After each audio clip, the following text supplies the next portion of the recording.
Sir ಈಗ ನಿಮಗೆ ಎಷ್ಟು ವರ್ಷ ವಯಸ್ಸು ಅಂತ ಹೇಳಿ? ನನಗೀಗ 66. 66. ಕೃಷಿ ಏನೋ ಮಾಡ್ತಾ ಇದ್ದೀರಾ? ಕೃಷಿ ಅಂದರೆ ನಾನು ಸೇನೆಯಿಂದ ನಿವೃತ್ತಿಯಾಗಿ ಬಂದರೂ ಮತ್ತೆ ಕೃಷಿ ಕ್ಷೇತ್ರಕ್ಕೆ ನಾನು ಹೆಚ್ಚಾಗಿ ಒಲವು ತೋರಿಸ್ತೇನೆ. ಸೇನೆಯಿಂದ ನನಗೆ ಸೈನಿಕನ ನೆಲೆಯಲ್ಲಿ ಭೂಮಿ ಸಿಕ್ಕಿದ್ದು. ಅದರಲ್ಲಿ ನಾನು ಕೃಷಿ ಮಾಡುವ ಸಂದರ್ಭದಲ್ಲಿ ನಾನು ಏನು ಮಾಡಿದೆ ಅಂತ ಹೇಳಿದ್ರೆ, ನಾನು ಆಗಲೇ ಹೇಳಿದ್ದೇನೆ ಒಂದು ಮಾತು, ಜೈ ಜವಾನ್ ಜೈ ಕಿಸಾನ್ ಜೈ ವಿಜ್ಞಾನ. ನಾನಿಲ್ಲಿ ನನ್ನ ಜೀವನದಲ್ಲಿ ವೈಜ್ಞಾನಿಕವಾಗಿ ಆಧುನಿಕತೆಯ ಕೃಷಿಯೊಂದಿಗೆ ಸಾವಯವ ಪದ್ಧತಿಯಲ್ಲಿ ಮಾಡ್ತಾ ಇದ್ದೇನೆ. ನಾನು ಡ್ರ್ಯಾಗನ್ ಹಣ್ಣು ನಮ್ಮ ಕೃಷಿಕರಿಗೆ ತುಂಬ ಸಮಸ್ಯೆಗಳು ಎದುರಾಗ್ತಾ ಇದ್ದಾವೆ. ಒಂದು ಅಡಿಕೆಗೆ, ನಮ್ಮ ಪಾರಂಪರಿಕ ಕೃಷಿಯಾದಂಥ ಅಡಿಕೆ, ಅದು ಹಳದಿ ಎಲೆ ಚುಕ್ಕಿ ರೋಗ, ಬೇರು ಹುಳ ರೋಗ, ಅದರಿಂದ ಬಹಳಷ್ಟು ಇದಾಗ್ತಾ ಇದೆ. ಅವಾಗ ನಾವು ಹೊಸ ಕೃಷಿ ಯಾಕೆ ನಾವು ಮೈಗೂಡಿಸ್ಕೊಳ್ಬಾರ್ದು, ಆ ದೃಷ್ಟಿಯಲ್ಲಿ ನಾನು ಹೆಚ್ಚಿದ್ ಮಾಡಿದೆ. ಅವಾಗ ನಮ್ಮ ಲೇಟೆಸ್ಟ್ ಟೆಕ್ನಾಲಜಿ ಏನಿದೆ, ಆ ಟೆಕ್ನಾಲಜಿನ ನಾವು ಅಗ್ರಿಕಲ್ಚರ್ ಫೀಲ್ಡಿಗೆ ಕನ್ವರ್ಷನ್ ಮಾಡಿಕೊಳ್ಬೇಕು. ಅವಾಗ ಮಾತ್ರ ನಾವು ಆ ಟೆಕ್ನಾಲಜಿಯ ಫುಲ್ ಯೂಸ್ ಮಾಡಲಿಕ್ಕೆ ಸಾಧ್ಯ ಆಗುತ್ತೆ. ಈ ದೃಷ್ಟಿಯಿಂದ ನಾನು ಬಹಳಷ್ಟು ಡಿಪ್ಲೊಮಾ ಮಕ್ಕಳಿಗೆ, ಇಂಜಿನಿಯರ್ ಮಕ್ಕಳಿಗೆ ಹೇಳ್ತೇನೆ, ನೀವು ಯಾವುದೇ ಫೀಲ್ಡಿನಲ್ಲಿ ನೀವು ವಿದ್ಯೆ ಕಲೀರಿ, ನೀವು ಕಲ್ತಂಥ ವಿದ್ಯೆ ಅದನ್ನು ಕೃಷಿ ಕ್ಷೇತ್ರಕ್ಕೆ ಯಾವ ರೀತಿಯಾಗಿ ಪರಿವರ್ತಿಸಬಹುದು, ಕೃಷಿ ಅಭಿವೃದ್ಧಿಗೆ ನಿಮ್ಮ ವಿದ್ಯೆಯನ್ನು ಹೇಗೆ ಮೈಗೂಡಿಸಿಕೊಂಡು ಕೃಷಿ ಕ್ಷೇತ್ರ ನಾವು ಡೆವಲಪ್ ಮಾಡ್ಬೋದು, ಇದರ ಬಗ್ಗೆ ಹೆಚ್ಚು ಆಲೋಚಿಸಬೇಕು ಅಂತೇಳಿ. ಅಂದರೆ ಈಗ ಪ್ರತಿಯೊಬ್ಬ ಕ್ಷೇತ್ರದಲ್ಲಿ ಈಗ ಒಬ್ಬ ಟೀಚಿಂಗ್ ಕ್ಲಾಸ್ ಪೀರಿಯಡ್ ಇದರಲ್ಲಿರುವ ವ್ಯಕ್ತಿಗಾದರೂ ಕೂಡ ಕೃಷಿ ಕ್ಷೇತ್ರದ ಅಭಿವೃದ್ಧಿ ಪಡಿಸಲಿಕ್ಕೆ ಬಹಳಷ್ಟು ಅವಕಾಶ ಇದೆ. ಅಂದರೆ ಕೃಷಿಗೆ ಸಂಬಂಧಪಟ್ಟ ವಿಚಾರಗಳು ನಾವು ಮಕ್ಕಳಿಗೆ ಟೀಚ್ ಮಾಡ್ತಾ ಇದ್ದಾರೆ. ಫುಲ್ ಡೇ ಅಲ್ಲ, ಒಂದು ದಿವಸದಲ್ಲಿ ಒಂದು ಪೀರಿಯಡ್ ಹೀಗೆ ಕೃಷಿಯ ಬಗ್ಗೆ ಮಕ್ಕಳಿಗೆ ಜ್ಞಾನ ಕೊಡ್ತಾ ಇದ್ದಾರೆ. ಅಂದ್ರೆ ಅವನ ಕ್ಷೇತ್ರದಲ್ಲಿ ಕೃಷಿ ಕ್ಷೇತ್ರಕ್ಕೆ ಕೊಡುಗೆ ಕೊಟ್ಟಾಗಾಯ್ತು.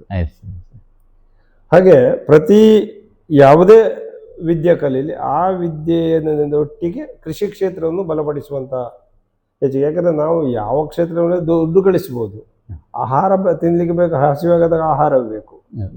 ಆಹಾರ ನಾವು ಡಿಪೆಂಡ್ ಆಗೋದು ಕೃಷಿ ಕ್ಷೇತ್ರಕ್ಕೆ. ಅವಾಗ ಅದು ಒಟ್ಟಿಗೆ ನಾವು ಡೆವಲಪ್ ಮಾಡಲಿಲ್ಲ ಅಂತಾದರೆ ನಾವು ಎಷ್ಟು ಹಣ ಗಳಿಸಿ ಏನು ಪ್ರಯೋಜನ ಇದೆ? ನಾವು ಗಳಿಸಿದ ಹಣ ಬಂದು ನಿರುಪಯುಕ್ತ ಆಗ್ತದೆ. ಅದು ಸದುಪಯೋಗ ಆಗಿಕೊಂಡು ಸರಿಯಾದ ಮಟ್ಟಕ್ಕೆ ಬೆಳಿಬೇಕಂತಂದರೆ, ಎಲ್ಲ ಕಡೆ ನಾವು ಸ್ವಾವಲಂಬಿಗಳಾಗಬೇಕಂದ್ರೆ ನಮಗೆ ಬೇಕಾದ ಆಹಾರ ಪದ್ಧತಿಗಳನ್ನು ನಾವೇ ಉತ್ಪತ್ತಿ ಮಾಡುವಂಥ ಸ್ಥಿತಿಗೆ ತಲುಪಬೇಕು. ಅವಾಗ ನಾವು ಸ್ವಾವಲಂಬಿಗಳಾಗ್ತೇವೆ, ನಮ್ಮ ಬದುಕು ಹೊಸದಾಗ್ತದೆ. ಮತ್ತು ಈಗ ಪೊಲ್ಯೂಷನ್ ಎಲ್ಲಿ ಹೋದರೂ ಕೂಡ water pollution, air pollution, climate, ಪ್ರತಿಯೊಂದು ಕೂಡ ನಾವು ಪೊಲ್ಯೂಷನ್ ಮಾಡ್ತೇವೆ. ಅದು ಇದಾಗಿದೆ, ಕೆಮಿಕಲ್ಲು, ಯಾವುದು ಆಹಾರಲ್ಲಿ ಕೆಮಿಕಲ್ಲು. ಆದ್ದರಿಂದ ನಾನು ಆರ್ಗಾನಿಕ್ ಆಗಿ ಸಾವಯವ ಪದ್ಧತಿಯಲ್ಲಿ ಹೆಚ್ಚು ಕೃಷಿಗೆ ಒತ್ತು ಕೊಟ್ಟಿದ್ದೇನೆ. ಮತ್ತು ಕಾಡು ಪ್ರಾಣಿಗಳಿಂದ ಆದಷ್ಟು ರಕ್ಷಣೆ, ಸ್ವಾಭಾವಿಕವಾಗಿ ರಕ್ಷಣೆ ಪಡೆಯುವಂಥ ಕೃಷಿಯನ್ನು ಮಾಡಿಕೊಂಡು ಹೋದೆ. ಅವಾಗ ನನಗೆ ಡ್ರ್ಯಾಗನ್ ಹಣ್ಣು ಭಾಳ ಇಷ್ಟ ಕಂಡಿತ್ತು. ಯಾಕೆ, ಅದಕ್ಕೆ ಪ್ರಕೃತಿ ಸಹಜವಾದಂಥ, ಅದರಲ್ಲಿ ಗಿಡದಲ್ಲಿ ಮುಳ್ಳು ಇರುವ ಕಾರಣದಿಂದ ಅದಕ್ಕೆ ಕಾಡು ಪ್ರಾಣಿಗಳ ಹಾವಳಿ ಇಲ್ಲ. ಮತ್ತು ನೀರಿನ ಕೊರತೆ ಈಗ ನಮಗೆ ಬಹಳಷ್ಟು ಎದುರಾಗಿದೆ. ಈ ನೀರಿನ ಕೊರತೆ ನೀಗಿಸ್ಬೇಕಾದ್ರೆ ನಾವು ಕಡಿಮೆ ನೀರಿನಲ್ಲಿ ಹೆಚ್ಚು ಆದಾಯ ಪಡುವಂಥ ಕೃಷಿಯನ್ನು ನಾವು ಅವಲಂಬಿಸಬೇಕು. ಅವಾಗ ಡ್ರ್ಯಾಗನ್ ಕೃಷಿಗೆ ನೀರು ಬೇಡ. ಹಾಗೆ ನಾ 2-3 ದಿಕ್ಕಿಂದ ಅದನ್ನು ಸ್ಟಡಿ ಮಾಡಿ 8-10 ವರ್ಷದ ಹಿಂದೆ, ಮತ್ತು ನಮ್ಮ ವಾತಾವರಣಕ್ಕೆ ಹೊಂದುವಂಥ ತಳಿ ಯಾವುದು ಅಂತೇಳಿ ಅದರಲ್ಲಿ ಮೇಜರ್ ಆಗಿ 3 ಕಲರ್ ಇದೆ.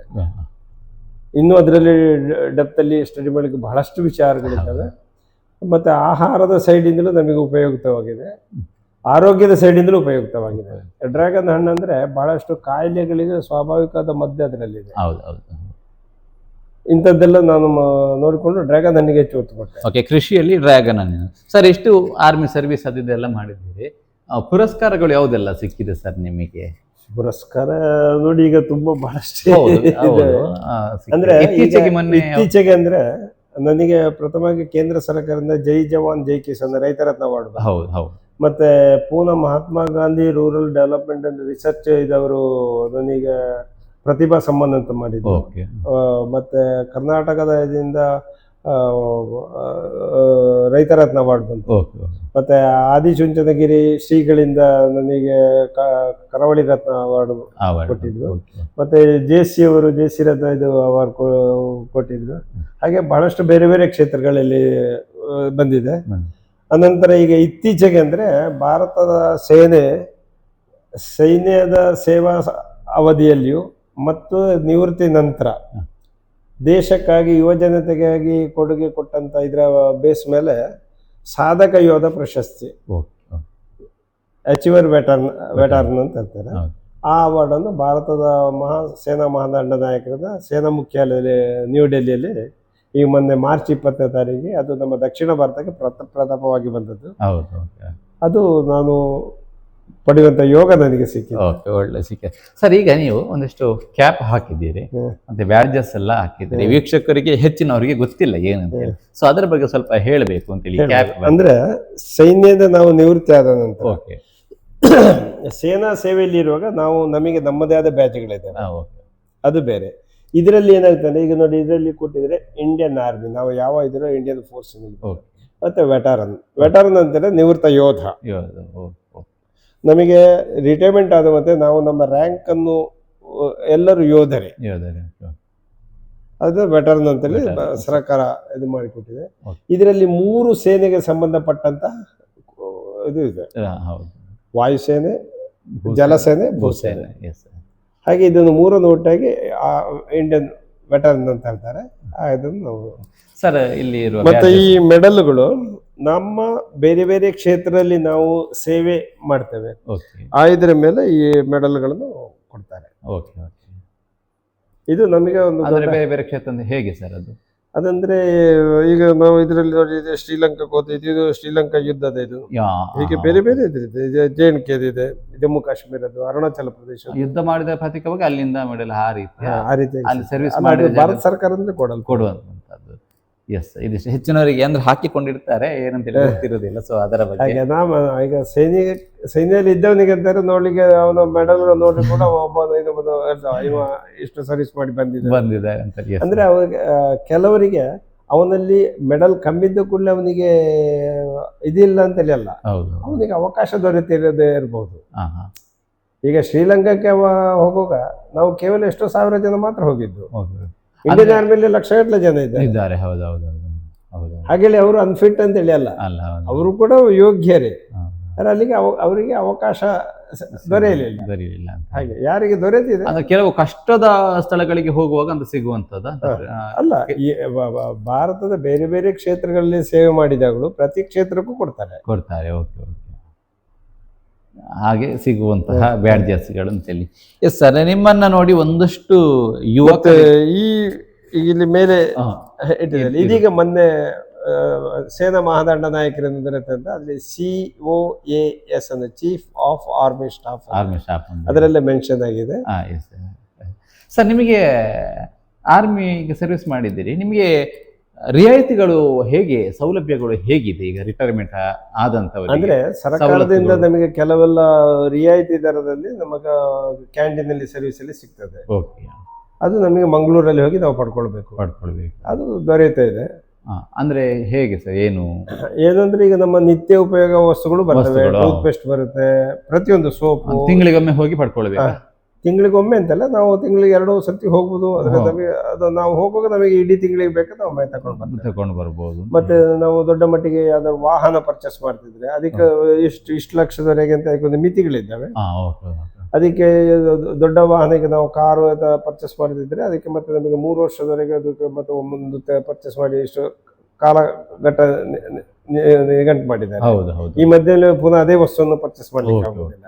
ಅಂದ್ರೆ ನಮ್ಮ ಸ್ವ ಉಪಯೋಗಕ್ಕೆ ಬೇಕಾದನ್ನು ನಾವು ಅಲ್ಲಿ ಪರ್ಚೇಸ್ ಫೆಸಿಲಿಟಿಗಳು, ಅದರಲ್ಲಿ ಎಲ್ಲ ಮನೆ ಸಾಮಗ್ರಿಗಳು ಬರ್ತವೆ. ಈಗ ಫ್ಯಾನು, ಫ್ರಿಜ್, ವಾಷಿಂಗ್ ಮಿಷಿನ್ ಎಲ್ಲ ಇದು ಹೋಮ್ ಅಪ್ಲೈನ್ಸ್ ಫೆಸಿಲಿಟಿಗಳು ಸಿಗುತ್ತೆ. ಹಾಸ್ಪಿಟಲ್ ಈಗ ನಮಗೆ ಅಂದ್ರೆ ECHS ಅಂತ ಮಾಡ್ತಿರ್ತಾರೆ. ಎಕ್ಸರ್ವಿಸ್ ಮ್ಯಾನಿಗೆ ನಿವೃತ್ತಿಯ ನಂತರ ಅವರಿಗೂ ಮತ್ತು ಅವರ ಅವಲಂಬಿತರಿಗೂ ಕುಟುಂಬಸ್ಥರಿಗೂ ಮೆಡಿಕಲ್ ಸೌಲಭ್ಯಗಳು. ಅದಕ್ಕೆ ಕೆಲವು ಹಾಸ್ಪಿಟಲ್ಗಳನ್ನು ನಿಗಂಟು ಮಾಡಿದ್ದಾರೆ. ಈಗ ನಮ್ಮ ಉಜಿರೆಯಲ್ಲಿ ಬೆನಕ ಹೆಲ್ತ್ ಸೆಂಟರ್, ಇಲ್ಲಿ ಎಲ್ಲ ಸೌಲಭ್ಯಗಳು ನಮಗೆ ಉಚಿತವಾಗಿ ದೊರೆಯುತ್ತದೆ. ಹಾಗೆ ನಮ್ಮ ಮುಂದಿನ ಅವರವರ ಆರೋಗ್ಯದ ಇದರ ಮೇಲೆ ಅವನಿಗೆ ಯಾವ ರೀತಿಯ ಟ್ರೀಟ್ಮೆಂಟ್ ಬೇಕು ಅದಕ್ಕೆ ಸಂಬಂಧಪಟ್ಟ ವೈದ್ಯರು ಎಲ್ಲಿದ್ದಾರೆ ಅಲ್ಲಿ ನಾವು ಮಾಡಿಸ್ಕೊಂಡು. ಎಸ್, ಇದಿಷ್ಟು ವಿಚಾರಗಳು ಸರ್. ಸರ್ವಿಸ್ ಮಾಡಿದ್ದೀರಿ, ಓಕೆ. ಈಗ ನಾನು ಕೇಳುವಂಥದ್ದು ಕಾರ್ಯಕ್ರಮದ ಕಡೆಯ ಹಂತಕ್ಕೆ ಬರ್ತಾ ಇದ್ದೇವೆ. ನಾನು ಸೈನಿಕ ಆಗಬೇಕು, ನನಗೂ ಆರ್ಮಿಯಲ್ಲಿ ಸೇವೆಯನ್ನು ಸಲ್ಲಿಸಬೇಕು ಅನ್ನುವಂತಹ ಯುವಕರಿಗೆ ಏನು ಹೇಳ್ತೀರಿ ಸರ್? ಅಂದರೆ ಪ್ರತಿಯೊಬ್ಬನು ನಾನು ಭಾರತದ ಸೇನೆಯಲ್ಲಿ ಸೈನಿಕನಾಗಬೇಕು ಅಂತ ಬಯಸೋದು ಅವನ ಹಕ್ಕು. ಎಲ್ಲಿ ತನಕ ಅವನಿಗೆ ಆ ಮನಸ್ಸಿನಲ್ಲಿ ಆ ಹಂಬಲ ಬರುವುದಿಲ್ವೋ ಅವನಿಗೆ ಅದರ ಅಭಿರುಚಿ ಸಿಕ್ಕೋದಿಲ್ಲ. ನಾನೊಬ್ಬ ಸೈನಿಕನಾಗಬೇಕು, ನಾನೊಂದು ಸರಿಯಾದ ಶಿಸ್ತುಬದ್ಧ ಜೀವನ ಮಾಡಬೇಕು ಅಂತೆಲ್ಲ ಹಂಬಲ ಅವನಲ್ಲಿ ಹಂಬಲಿಸಿದಾಗ ಅವನ ಮನಸ್ಸು ಆ ಕಡೆಗೆ ಆಕರ್ಷಿತ ಆಗ್ತದೆ. ಆಕರ್ಷಿತನಾದಾಗ ಅವನಿಗೆ ಅಲ್ಲಿರುವಂಥ ಕೆಲವೆಲ್ಲ ವಿಚಾರಗಳು ಭಾಳ ಸನಿಹದಿಂದ ಅವ ತಿಳ್ಕೊಂಡು ಅಲ್ಲಿ ಬೇಕಾದಂಥ ಶಿಸ್ತುಗಳನ್ನು ಏನೆಲ್ಲ ಬೇಕು ಹೆಚ್ಚಿನ ಇದನ್ನು ಅವ ಮೈಗೂಡಿಸಿಕೊಳ್ಳಿಕ್ಕೆ ಮೈಗೂಡಿಸಿಕೊಳ್ತಾನೆ. ಅವಾಗ ಅವನ ಜೀವನ ಮಟ್ಟದಲ್ಲಿ ತುಂಬ ಸುಧಾರಣೆ ಆಗ್ತದೆ. ಕೆಟ್ಟ ಚಟಗಳಿಂದ ಅವ ದೂರ ಆಗ್ತಾನೆ. ಈಗ ಸೈನ್ಯಕ್ಕೆ ಬಯಸೋದು ಪ್ರತಿಯೊಬ್ಬನ ಹಕ್ಕು. ಹಾಗೆ ಸೇರ್ಲಿಕ್ಕೆ ಎಲ್ಲರಿಗೂ ಆಗೋದಿಲ್ಲ. ಜನರಿಗೆ ಅವಕಾಶ ಸಿಗ್ತದೆ. ಅವಾಗ ಅವಕಾಶ ಸಿಕ್ಕಿದ್ದನ್ನು ನನಗೆ ಸಿಕ್ಲಿಲ್ಲ ಅಂತ ಕೊರಗದೆ ನೀವು ಇಷ್ಟು ತಿಳ್ಕೊಳ್ಳಿ, ನನಗೆ ಇದಕ್ಕಿಂತ ಉತ್ತಮವಾದ ಇನ್ನೊಂದು ಪ್ಲೇಸ್ ಅಲ್ಲಿ ಯಾವುದೋ ಸ್ಥಳ ನನ್ನನ್ನು ಕಾಯ್ತಾ ಇದೆ ಅಂತ ನಾವು ಯಾವಾಗಲೂ ಮಾನಸಿಕವಾಗಿ ಸೋಲ್ಬಾರ್ದು. ನಾವು ಮಾನಸಿಕವಾಗಿ ಕುಗ್ಗಿದ ಕೂಡಲೇ ನಾವು ಎಲ್ಲೆಲ್ಲಿ ಮತ್ತೆ ಫೇಲಿಯರ್ ಆಗ್ತಾ ಹೋಗ್ತೇವೆ. ಆದರೆ ಒಂದು ಇದಕ್ಕೆ ನಾವು ಹೋಗ್ಲಿಕ್ಕೆ ಬಯಸಿದ್ದೇವೆ, ಅಲ್ಲಿ ನಮಗೆ ಅದರಲ್ಲಿ ಸಿಕ್ಲಿಲ್ಲ ಅಂತಾದ್ರೆ ನಾವು ಅಯೋಗ್ಯರಂತ ತಿಳ್ಕೊಳ್ಳೋದಲ್ಲ. ನೀವು ಮುಂದಿನ ಸಲ ಅಥವಾ ಮುಂದಿನ ಇದಕ್ಕೆ ಪ್ರಯತ್ನಿಸಿ. ಪ್ರತಿ ಒಂದಲ್ಲ ಒಂದು ಜಾಗ ನಿಮಗೆ ಸಿಗ್ತದೆ. ನಿಮ್ಮ ಜೀವನ ಮಟ್ಟವನ್ನು ನೀವು ಯಾವ ರೀತಿ ಅಭಿವೃದ್ಧಿ ಪಡಿಸ್ಬೋದು, ಉತ್ತಮ ಪಡಿಸ್ಬೋದು ಅಂತ ಹೇಳೋ ದೃಷ್ಟಿಯಲ್ಲಿ ಆಲೋಚಿಸಿಕೊಂಡು ಅದಕ್ಕೆ ಸರಿಯಾದ ಹೆಜ್ಜೆ ಇಡಬೇಕು. ಆದಷ್ಟು ನೀವು ನನ್ನ ಒಂದು ಕಳಕಳಿಯ ವಿನಂತಿ ಅಂದರೆ ಕರಪ್ಷನ್ನಿಂದ ದೂರ ಇರಬೇಕು. ನಾವು ಕೆಲವೆಲ್ಲ ಪಿಡುಗುಗಳನ್ನು ನಾವು ಸಮಾಜದಲ್ಲಿ ಇವತ್ತಿಗೆ ನೋಡ್ತಾ ಇದ್ದೇವೆ. ಯುವ ಜನಾಂಗ ಕೆಟ್ಟ ಚಟಗಳಿಗೆ ಬಲಿಯಾಗ್ತಾರೆ. ಅಂಥದ್ದಿಂದ ನಾವು ಬಹಳಷ್ಟು ದೂರ ಇರಬೇಕು. ನಮ್ಮ ಆರೋಗ್ಯವನ್ನು ಕಾಪಾಡಬೇಕು, ಸಮಾಜವನ್ನು ರಕ್ಷಿಸಬೇಕು. ನಮ್ಮ ಹಿರಿಯರು ನಮಗೆ ಇಷ್ಟು ಮಾಡಿ ಕೊಟ್ಟಿದ್ದಾರೆ, ನಾವು ಇದನ್ನು ಮುಗಿಸೋದಲ್ಲ, ನಾವು ಇದನ್ನು ಉಳಿಸೋದು, ನಮ್ಮ ಮುಂದಿನ ಪೀಳಿಗೆಗೆ ಅದನ್ನು ಹಸ್ತಾಂತರಿಸೋದು. ಈ ಕೆಲಸವನ್ನು ಮಾಡಬೇಕು. ಆದಷ್ಟು ನಾವು ಇರುವ ಜಾಗೆಯನ್ನು ಶುಚಿಯಾಗಿ ಇಟ್ಕೊಳ್ಬೇಕು, ಆರೋಗ್ಯಪೂರ್ಣವಾಗಿ ಇಟ್ಕೊಳ್ಬೇಕು. ಸ್ವಸ್ಥ ಸಮಾಜ ಇದ್ದಷ್ಟು ನಾವು ಎಲ್ಲರೂ ಒಳ್ಳೆಯದಾಗ್ತೇವೆ. ಹಾಗೆ ಎಲ್ಲರೂ ಒಳ್ಳೆಯದಾಗ್ತಾ ಈ ದೇಶವನ್ನು ನಾವು ಇವತ್ತಿರ್ತೇವೆ, ನಾಳೆ ಇರೋದಿಲ್ಲ. ಆದರೆ ಈ ದೇಶ ಇರ್ತದೆ. ಈ ದೇಶ ಮೊದಲು ಇತ್ತು, ಈಗಲೂ ಇದೆ, ಇನ್ನೂ ಇರ್ತದೆ.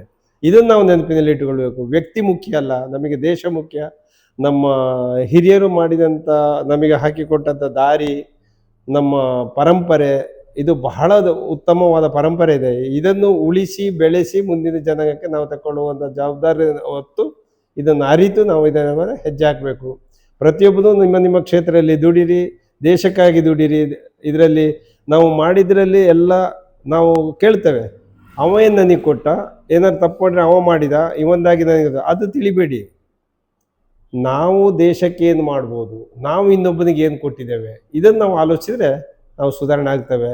ನಾವು ಆದಷ್ಟು ತಪ್ಪು ಕೆಲಸಗಳಿಗೆ ಅವಕಾಶ ಕೊಡದೆ ಒಳ್ಳೆಯದಾಗಿ ಇರುವ ದೇಶವನ್ನು ಉತ್ತಮ ಒಂದು ಸ್ಥಾನಕ್ಕೆ ಕೊಂಡೋಗುವ, ದೇಶದ ಭವಿಷ್ಯವನ್ನು ರೂಪಿಸುವ ಇದರಲ್ಲಿ ಎಲ್ಲರೂ ಜೋಡಿಸಿ ಯುವಜನತೆ ಬಹಳ ಚೆನ್ನಾಗಿ ಇದರಲ್ಲಿ ಸಹಕಾರ ಕೊಡಬೇಕು ಮತ್ತು ದೇಶವನ್ನು ರಕ್ಷಿಸುವ, ಮುಂದೆ ಕೊಂಡೋಗುವ. ಸರ್, ಇದರ ನಡುವೆ ಫಿಸಿಕಲಿಯಾಗಿ ಆರ್ಮಿ ಸೆಲೆಕ್ಷನ್ ಆಗಬೇಕು ಅಂತ ಇರುವಂತಹ ಯುವಕರು ಫಿಸಿಕಲಿಯಾಗಿ ಅಥವಾ ಇದಕ್ಕೆ ಹೇಗೆ ಸಿದ್ಧತೆ ಮಾಡಿಕೊಳ್ಬೇಕು? ಅಂದರೆ ಇದು ಕೇವಲ ಆರ್ಮಿ ಸೆಲೆಕ್ಷನ್ಗೆ ಬೇಕಾಗಿ ಮಾತ್ರ ಅಂತ ತಿಳಿಬಾರ್ದು. ನಾವು ನಿತ್ಯ ಜೀವನದಲ್ಲಿ ಯಾವ ಕೆಲಸ ಮಾಡಿದ್ರೆ, ಒಬ್ಬ ಕೃಷಿಕನು ಉತ್ತಮ ಕೃಷಿಕನ ಮೇಲೆ ಅವನಲ್ಲಿ ಫಿಸಿಕಲ್ ಫಿಟ್ನೆಸ್ ಬೇಕು, ಇಲ್ಲ ನಾವು ಕೃಷಿ ಕೆಲಸ ಮಾಡ್ಲಿಕ್ಕೆ ಆಗೋದಿಲ್ಲ. ಅಥವಾ ನೀವೊಂದು ಒಳ್ಳೆ ಟೀಚರ್ ಆಗಬೇಕು, ಒಬ್ಬ ಲೆಕ್ಚರ್ ಆಗಬೇಕಂದ್ರೆ ಕಾಲೇಜಲ್ಲಿ ಹೋಗಿ ನೀವು ಒಂದು 40 ನಿಮಿಷ ನಿಂತು ಪಾಠ ಮಾಡಬೇಕಾದ್ರಲ್ಲೂ ನಿಮ್ಮಲ್ಲಿ ಅಷ್ಟು ಮೆಂಟಲಿ ಮತ್ತು ನೀವು ಫಿಸಿಕಲಿ ಫಿಟ್ ಆಗಿರಬೇಕು. ಆದ್ದರಿಂದ ಆರೋಗ್ಯವನ್ನು ಕಾಪಾಡೋದು ಬಹಳ ಮುಖ್ಯ. ಬೆಳಿಗ್ಗೆ ಬೇಗನೆ ಹೇಳುವ ಅಭ್ಯಾಸವನ್ನು ಮೈಗೂಡಿಸಿಕೊಳ್ಳಿ. ಇಷ್ಟು ವಾಕಿಂಗ್ ಫಿಕ್ಸ್ ಒಂದು ಅಂದಾಜು ಮಾಡಿಕೊಳ್ಳಿ. ನಾನು ಒಂದು ದಿವಸಕ್ಕೆ 1 ಕಿಲೋಮೀಟರ್ ಓಡೋದು ಅಥವಾ ನಡೆಯೋದು ಏನಾದ್ರು ಇಂಥದ್ದನ್ನು ನಿಯಮಬದ್ಧವಾಗಿ ಕ್ರಮಬದ್ಧವಾಗಿ ಮಾಡ್ತಾ ಇರಬೇಕು. ಅಂದ್ರೆ ಈ ಪೋಡ್ಕಾಸ್ಟ್ ಅನ್ನ ನೋಡುವಂತಹ ಆರ್ಮಿಗೆ ಏನು ಅಪ್ಲೈ ಮಾಡಿದವರು, ಎಕ್ಸಾಮ್ ಬರೀಲಿಕ್ಕೆ ಸೆಲೆಕ್ಷನ್ ಮಾಡುವಂತವ್ರು ನೋಡ್ತಾ ಇರಬಹುದು ವಿಡಿಯೋಸ್, ಅವರಿಗೆ ಸಜೆಸ್ಟ್ ಕೊಡುವುದು ಅವರಿಗೆ ಅಂದ್ರೆ ಸೆಲೆಕ್ಷನ್ಗೆ ಬೇಕಾದಂತ ಮಾಹಿತಿಗಳನ್ನು ನಾವು ಬೆಳ್ತಂಗಡಿಯಲ್ಲಿ ನಮ್ಮ ನಿವೃತ್ತ ಸೈನಿಕರೇ ಇದಕ್ಕೆ ಬೇಕಾದ ಪೂರ್ವ ತಯಾರಿಯನ್ನು ತರಬೇತಿಯನ್ನು ನಾವು ಕೊಡ್ತಾ ಇದ್ದೇವೆ.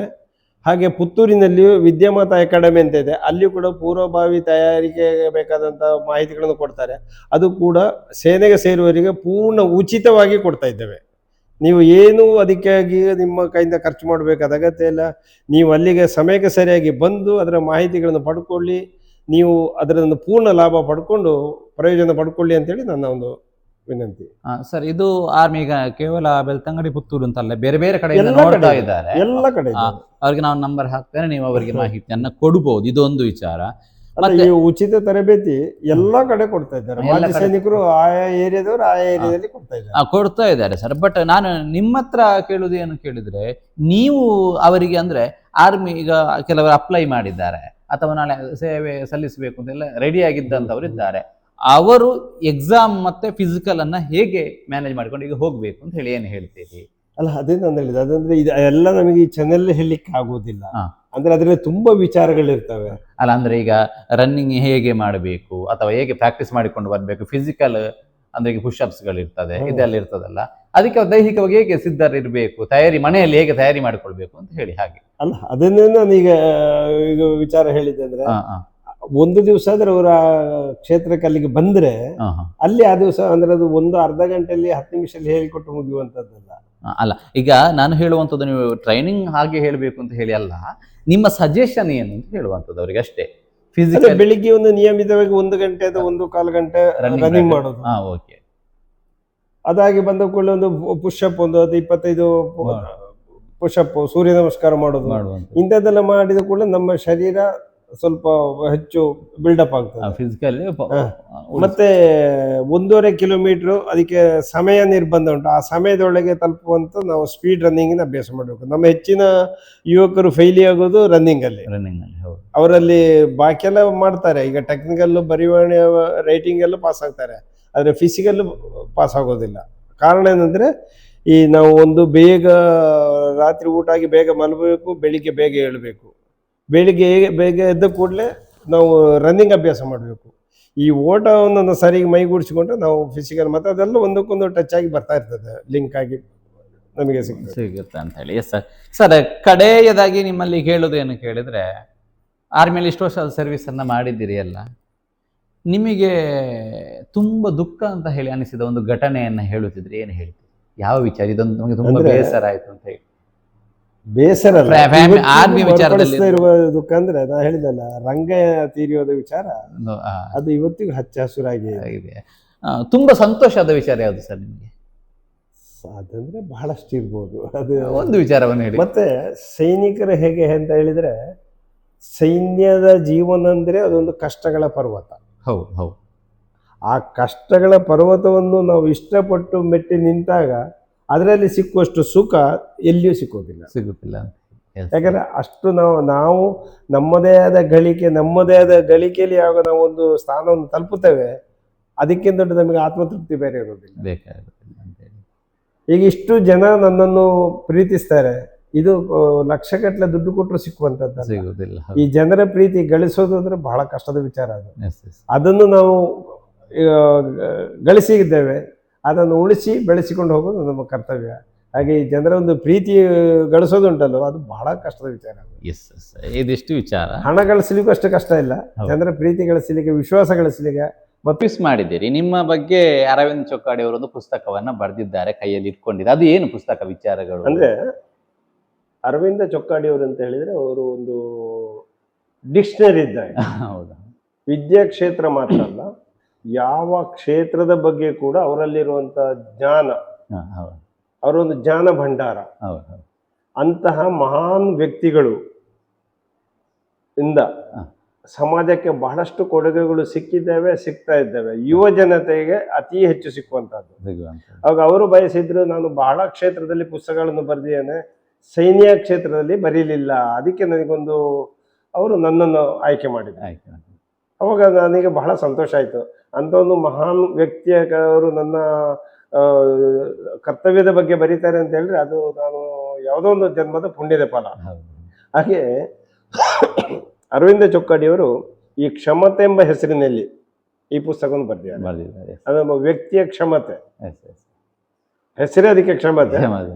ಹೆಸರಿನಲ್ಲಿ ಉಂಟು ಅದು ಏನು ಅಂತ ಹೇಳಿ. ನಿಮ್ಮ ಬಗ್ಗೆ ಬರ್ದಿರುವಂತ ಹಾಗೆ ಈ ಪುಸ್ತಕದಲ್ಲಿ ನಾನು ಪ್ರಾರಂಭದ ದಿವಸದಿಂದ ಡೇ 1 ಆರ್ಮಿಯಲ್ಲಿ ಹೇಗಿದ್ದೆ, ಆರ್ಮಿಗೆ ಸೇರ್ಲಿಕ್ಕೆ ಮೊದಲು ಹೇಗಿದ್ದೆ, ಈಗ ಅನಂತರ ಹೇಗಿದ್ದೇನೆ, ಹೆಚ್ಚಿನ ಇದು ಇದರಲ್ಲಿ ಅಡಕವಾಗಿದೆ. ಮತ್ತು ಯುವ ಜನತೆಗೆ ಸೈನ್ಯಕ್ಕೆ ಸೇರ್ಲಿಕ್ಕೆ ಬೇಕಾದಂತ ಬಹಳಷ್ಟು ಮಾಹಿತಿಗಳು, ಇನ್ಫಾರ್ಮೇಶನ್. ಸರ್, ಆ ಬುಕ್ ಬೇಕಂದ್ರೆ ಹೇಗೆ? ಈಗ ಕಮೆಂಟ್ ಬಾಕ್ಸ್ ಅಲ್ಲಿ ಕೇಳಬಹುದು. ಈ ಪುಸ್ತಕ ಇಲ್ಲಿ ಭಾರತೀಯ ಪುಸ್ತಕ ಭಂಡಾರ ಉಜಿರೆಯಲ್ಲಿದೆ, ಅಲ್ಲಿ ಇದೆ. ಮತ್ತು ಬಹಳಷ್ಟು ಪುಸ್ತಕ ಇದರಲ್ಲಿ ಸಿಗ್ತದೆ. ಕ್ಷಮತೆ ಅಂತ ಹೇಳುವ ಪುಸ್ತಕ ಬೇಕು ಅಂತ ಹೇಳಿದ್ರೆ ಅವರು ಮತ್ತೆ ಗೂಗಲ್ ಹೋಗಿ ನೀವು ಇದರಲ್ಲಿ ಯೂಟ್ಯೂಬ್ ಅಲ್ಲಿ ಸರ್ಚ್ ಮಾಡಿದ್ರೆ ಸಿಗಬಹುದು. ಇದಿಷ್ಟು ಪುಸ್ತಕಗಳು. ಪುಸ್ತಕದ ವಿಚಾರ. ಮತ್ತೆ ಅದರಲ್ಲಿ ಗೂಗಲ್ ಹೋಗಿ ನೀವು ಕ್ಷಮತೆ ಅಂತ ಕೊಟ್ಟ ಕೂಡಲೇ ಬರ್ತದೆ. ಅದರಲ್ಲಿ ಬಹಳಷ್ಟು ಜನ ರಿವ್ಯೂ ಹಾಕಿದ್ದಾರೆ ಈ ಪುಸ್ತಕದ ಬಗ್ಗೆ, ತುಂಬಾ ತಿಳಿದವರು ಹಾಕಿದ್ದಾರೆ.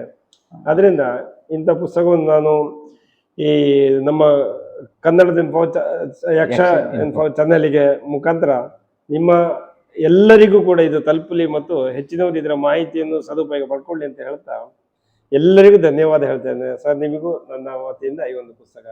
Thank you so much. ಇದು ಇವರ ಆರ್ಮಿಯ ನೋಡಿ, ಅವರದ್ದೇ ಫೋಟೋಸ್ ಇದೆ, ಆರ್ಮಿದು ಫೋಟೋಸ್ಗಳಾಗಿರ್ಬೋದು. ಕ್ಷಮತೆ, ಅರವಿಂದ ಚೊಕ್ಕಾಡಿ ಅವರು ಬರೆದಂತಹ ಆರ್ಮಿಯ ಅನುಭವದ ಒಂದಷ್ಟು ಪುಸ್ತಕ. ಮತ್ತೆ ಇದರಲ್ಲಿ ಇನ್ನೊಂದು ವಿಚಾರ ಹೇಳ್ಬೇಕು, ಇದರ ಹಿಂಬದಿ ಪೇಜಿನ ಬರಹ ಇದು ನಮ್ಮದೇ ಗನ್ನುಗಳು.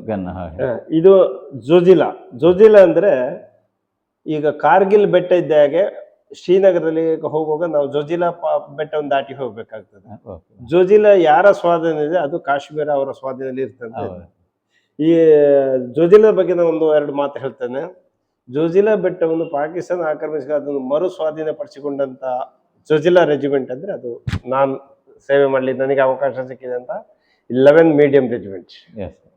ಹಾಗಾಗಿ ಇವತ್ತಿಗೂ ಪಾಕಿಸ್ತಾನ ಆರ್ಮಿ 11 ಮೀಡಿಯಂಗೆ ಅಷ್ಟು ಹೆದರ್ತದೆ. ನಮ್ಮ ಹೆಸರು ಕೇಳಿಕೊಂಡು ಅವ್ರು ಹೇಳಿದ್ರದು ಹಾಗೆ 11 ಮೀಡಿಯಂ.